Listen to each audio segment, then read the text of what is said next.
शनि की साढ़े साती की कहानी।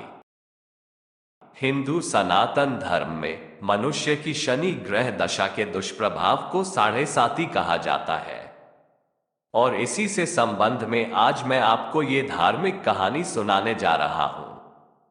मुझे आप लोगों से आशा है कि यह शनि की दृष्टि की कहानी आपको जरूर पसंद आएगी। काजल नाम की एक लड़की अपने पति के साथ एक अपार्टमेंट में रहती थी। काजल का पति राहुल एक सॉफ्टवेयर कंपनी में टीम लीडर के पद पर था। राहुल बचपन से ही बहुत आध्यात्मिक था, लेकिन उसके उलट उसकी पत्नी काजल बिल्कुल नास्तिक थी। वह ज्यादातर रंगीन दुनिया में जीने की चाहत रखती थी, जिसे वह आज के हिसाब से सही समझती थी। हालांकि इस बात को लेकर दोनों के बीच में कभी भी कोई अनबन नहीं थी। दोनों अपने जीवन में बहुत खुश थे। एक दिन सुबह सुबह राहुल टीवी में धार्मिक कार्यक्रम देख रहा था, जिसमें साढ़े साती काल के बारे में बताया जा रहा था। उसी समय काजल चाय नाश्ता लेकर आती है और राहुल के बगल में बैठकर चाय पीने लगती है और थोड़ी ही देर में वह राहुल से चाय पीते हुए कहती है, क्या सुबह से बोर कर रहे हो? और उसी समय टीवी का रिमोट उठाकर चैनल बदल देती है। राहुल को काजल का बर्ताव अच्छा नहीं लगता। वह काजल से कहता है, क्या तुम साढ़े साती की महादशा के बारे में कुछ जानती हो जो तुमने उसे बकवास समझ लिया? धर्म की बातें समझने के लिए आस्था लगती है, लेकिन तुम तो बिल्कुल नास्तिक हो। लेकिन तुम्हें किसी और की भावनाओं को तकलीफ देने का हक नहीं है। काजल को राहुल की बात से ग्लानि महसूस होती है और वह राहुल से माफी मांगते हुए वही शनि भगवान का कार्यक्रम टीवी में दोबारा से लगा देती है। राहुल काजल को बहुत प्यार करता था। वो मुस्कुराते हुए कहता है, अरे कोई बात नहीं, चलो आज शनि मंदिर चलते हैं। वैसे काजल को मंदिर जाने में कोई दिलचस्पी नहीं है, लेकिन वह राहुल का दिल रखने के लिए मंदिर जाने को तैयार हो जाती है। दोनों एक साथ बाइक में मंदिर पहुंच जाते हैं। मंदिर के आसपास बहुत सी छोटी छोटी दुकानें लगी होती है। दुकानों में भक्त अपनी अपनी पसंद की चीजें खरीद रहे होते हैं। राहुल प्रसाद खरीद कर मंदिर की तरफ चलने लगता है। वही सीढ़ियों पर एक बाबा काले कपड़े पहने बैठे हुए थे। राहुल उनके कटोरे में कुछ पैसे डाल देता है और काजल के साथ मंदिर चला जाता है। मंदिर में शनि भगवान के दर्शन करने के बाद पुजारी से प्रसाद लेकर दोनों सीढ़ियों से नीचे उतरने लगते हैं और जैसे ही वह नीचे आते हैं, वही बाबा काजल को देखकर कहते हैं, बेटी अपना ध्यान रखना। काजल बाबा को प्रणाम करके राहुल के साथ घर आ जाती है। दरअसल बाबा बहुत तेजस्वी थे। उन्होंने काजल को देखते ही महसूस कर लिया था कि उनके ऊपर शनि की दृष्टि पड़ चुकी है, जिससे उसका साढ़े साती शुरू हो चुका है और उसके जीवन में संकट के बादल घिर गए हैं। काजल के घर पहुंचते ही उसके सर में दर्द होने लगता है। काजल राहुल से कहती है, आप थोड़ा मेरे लिए चाय बना लीजिए, मेरे सर में बहुत दर्द है। राहुल काजल के लिए चाय बनाकर ले आता है। राहुल को ऑफिस जाना होता है, इसलिए वो तैयार होकर जल्दी निकल जाता है। काजल घर के काम खत्म करके दोपहर को सो जाती है। शाम को राहुल अपने ऑफिस से घर आता है। काजल तब तक सो ही रही होती है। राहुल काफी देर तक दरवाजा खटखटाता है, लेकिन काजल गहरी नींद में थी। उसे दरवाजे में किसी की आहट सुनाई नहीं दे रही थी। राहुल काजल को फोन लगाता है। फोन की घंटी सुनकर काजल अचानक नींद से जाग जाती है और जैसे उसे पता चलता है कि राहुल दरवाजे पर खड़ा है, वह जल्दी से जाकर दरवाजा खोलती है। राहुल काजल से प्यार से पूछता है, क्या कर रही थी? इतना टाइम क्यों लग गया? काजल आंख मीचते हुए कहती है, पता नहीं कैसे इतनी ज्यादा नींद लग गई कि आपकी आवाज सुनाई ही नहीं दी। राहुल अपना सामान रखकर बाथरूम में फ्रेश होने चला जाता है। उसी समय राहुल के मोबाइल में एक मैसेज आता है। काजल की नजर अचानक मोबाइल पर पढ़ती है, उसमें दिल के निशान के साथ प्यार भरा संदेश दिखाई देता है। मैसेज देखते ही काजल के रोम रोम में आग लग जाती है, क्योंकि वह अपने पति से बहुत प्यार करती थी और यदि वह बेवफा निकले तो उसे बर्दाश्त नहीं होगा। काजल की आंखों से आंसू निकल आते हैं। उसी समय राहुल बाथरूम से बाहर निकल आता है। काजल तुरंत उसका फोन रख देती है और अपने आप को काबू में करके अपने कमरे में चली जाती है। वह सोच रही थी कि अगर राहुल उसे खुद इस मैसेज के बारे में बताएगा तो ठीक है, नहीं तो वह इसके बारे में कभी बात नहीं करेगी और उसकी जिंदगी से हट जाएगी। दोनों के प्यार को ग्रहण लग चुका था। साढ़े साती काल ने काजल को अपनी गिरफ्त में ले लिया था। काजल का स्वभाव बदलने लगा था। वह अपने पति पर शक करने लगती है, जिसके चलते उसके रिश्तों में दरार आ चुकी थी। कुछ दिनों के अंदर दोनों के बीच में झगड़े होने प्रारंभ हो जाते हैं। राहुल काजल को समझाने की बहुत कोशिश करता है, लेकिन काजल के दिमाग में वही मैसेज घूम रहा होता है।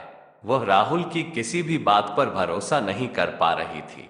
राहुल काजल को खुश करने के लिए उससे कहता है, चलो मंदिर चलते हैं और वहीं से बाजार घूमने चलेंगे।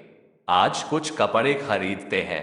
लेकिन काजल गुस्से में वहां से उठकर चली जाती है। राहुल अकेले ही मंदिर चल देता है। राहुल को दोबारा वही बाबा मंदिर की सीढ़ियों में फिर से दिखाई देते हैं। वह राहुल को देखते ही उसे अपने पास बुलाते हैं। राहुल हाथ जोड़कर बाबा के सामने जाकर खड़ा हो जाता है। बाबा कहते हैं, बेटे तुम्हारे जीवन में संकट दिखाई दे रहा है, क्या तुम ठीक हो? राहुल कई दिनों से काजल से परेशान था। वह बाबा के सामने बैठकर अपनी समस्या बताने लगता है। हालांकि बाबा काजल के साढ़े साती योग के बारे में पहले से परिचित थे, इसलिए वह राहुल को काजल के ऊपर आए हुए संकट के बारे में बता देते हैं और कष्ट से मुक्ति के लिए उपाय बताते हुए कहते हैं कि तुम्हारी पत्नी को शनि भगवान की विशेष पूजा करनी होगी, जिसके बाद वह सामान्य स्थिति में आ जाएगी। राहुल भगवान का दर्शन करने के बाद घर पहुंचते ही काजल से कहता है, आज मंदिर में वही बाबाजी मिले थे। उन्होंने बताया कि तुम्हारा साढ़े साती योग चल रहा है, इसलिए तुम्हारे जीवन में चिंता बनी रहती है। तुम शनि भगवान की पूजा करो, उससे सब ठीक हो जाएगा। काजल अचानक राहुल से कहती है कि मेरी समस्या की वजह तो तुम हो। राहुल पूछता है, कैसे? लेकिन काजल बात को यहां वहां घुमा देती है। राहुल काजल को इस बार जोर देते हुए कहता है कि हर शनिवार को तुम शनि भगवान की पूजा शुरू कर दो। लेकिन काजल राहुल को मना कर देती है और गुस्से में कहती है, तुम मुझे किसी काम के लिए मजबूर मत करो, मैं इन सब बातों पर विश्वास नहीं करती। राहुल को समझ में नहीं आ रहा था कि वह अपनी पत्नी को शनि के प्रकोप से कैसे बचाए। वह दोबारा मंदिर की तरफ जाता है और बाबा को ढूंढने लगता है, लेकिन बाबा वहां से जा चुके होते हैं और अब वह अगले हफ्ते यानी अगले शनिवार ही यहां आएंगे। राहुल के पास तब तक का वक्त नहीं था, क्योंकि वो समझ चुका था कि अगर ये सब ठीक नहीं हुआ तो काजल और उसका रिश्ता टूट जाएगा। वह काजल से बहुत प्यार करता था। वह उसके बिना जीने की कल्पना भी नहीं कर सकता था। राहुल मंदिर में पुजारी जी से बाबा के बारे में जानकारी लेता है, लेकिन पुजारी जी को बाबा के बारे में कुछ पता नहीं था। वह कहते हैं, बेटा मैं यहां सुबह से आता हूं, लेकिन मैंने आज तक किसी बाबा को सीढ़ियों पर बैठे नहीं देखा। पता नहीं तुम किसकी बात कर रहे हो। राहुल को ताज्जुब होता है, क्योंकि वो 2 बार बाबा को मिल चुका था। वो शनि भगवान के सामने हाथ जोड़कर कहता है, प्रभु मुझे बाबा से मिलना है। और इतना कहते ही राहुल मंदिर से नीचे उतरने लगता है। अचानक सीढ़ियों में उसके सामने बाबा प्रकट हो जाते हैं और उसे एक शनि भगवान की मूर्ति देते हैं और कहते हैं, इसे अपने घर में रख लेना और इन्हें तेल से स्नान कराना, तुम्हारा कल्याण होगा। और इतना कहते ही बाबा अचानक राहुल के सामने से ओझल हो जाते हैं। राहुल को समझ जाता है यह कोई साधारण बाबा नहीं बल्कि तेजस्वी आत्मा है।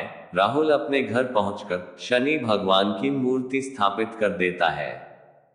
राहुल जैसे ही वो मूर्ति को तेल से स्नान कराता है, काजल पीछे से आकर जोर जोर से चिल्लाने लगती है और कहती है, खुद चरित्रहीन होकर ये ढोंग मत करो। अपनी गलती छुपाने के लिए तुम शनि भगवान का सहारा ले रहे हो। अपने आप को आईने में देखो तो पता चलेगा कि तुम कितने घटिया इंसान हो। काजल की इतनी अभद्र बातें सुनते ही राहुल के पैरों तले जमीन खिसक जाती है। उसने उम्मीद भी नहीं की थी कि काजल उससे कभी इस लहजे से बात करेगी।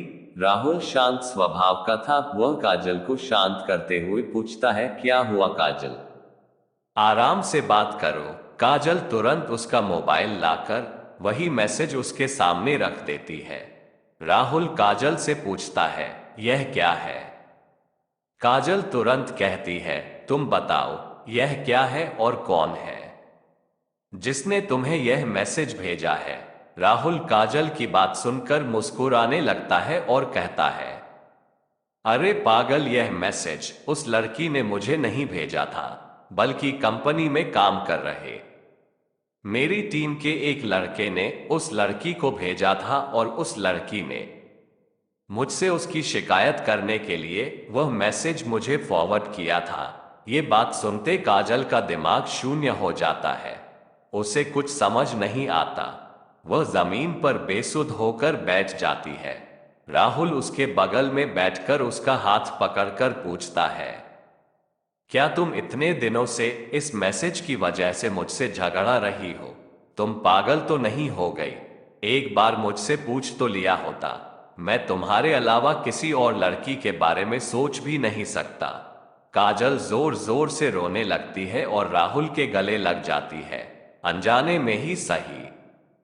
लेकिन शनि भगवान की कृपा से काजल को 7.5 योग से छुटकारा मिल जाता है।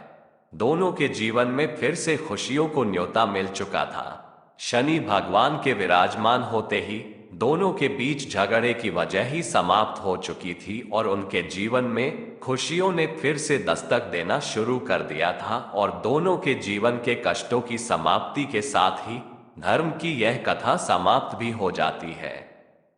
दोस्तों, मैं आप लोगों को ये कहानी इसलिए सुनाता हूं जिससे आप लोगों को भी भगवान की कहानी सुनने से धर्म लाभ हो और भगवान की कथाओं से हमें अच्छी प्रेरणा मिल सके।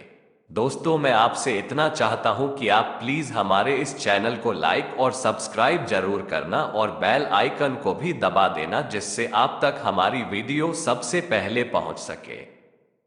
ऐसी ही वीडियो देखने के लिए आप प्लीज हमारे इस चैनल को सब्सक्राइब करें और बेल आइकन को जरूर दबा दें।